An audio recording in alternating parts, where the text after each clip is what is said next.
want to pivot for a minute. I got to ask you something. So a lot of people probably listening to this now, they've heard me say twice, you're an Amazon best-selling author. If anybody's listening to this podcast now and they're interested in writing a book, what little nuggets would you share with them on how to become a best-selling author on Amazon? How to become a best-selling author? Well, that is a deep dive into something. Okay, first of all, it's a lot of project management involved in that. I just jokingly shared with a colleague in the project management world.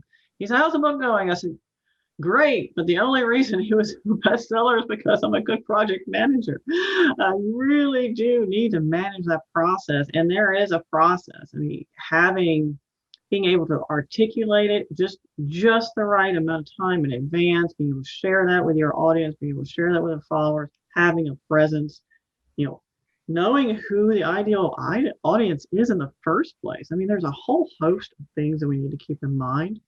But whenever you're thinking about writing a book, understanding your platform, what's the brand, who's your ideal, like reader, right? Who do you want to reach with that? And can you gain that followership if you don't already? And you need to start now, because that's what makes your book a bestseller or not. It's the people supporting you and being engaged in that book and saying, yes, I want this to be a part of my life. And if you don't have that followership, it's very difficult to achieve bestseller. So there's people that Tim Ferriss and others that share their hacks with how to create a best-selling book. For example, they talk about delivering a couple hundred books to people they know and getting each person to write a review within a very short time period. Did you do that by chance? I did. I had what I called my fan club. And to that fan club, I gave them a free copy of my book in return for a review. Hey, top tip, Amazon does not post all of the reviews. So out of the 30 some reviews I got within that week, they only posted 12.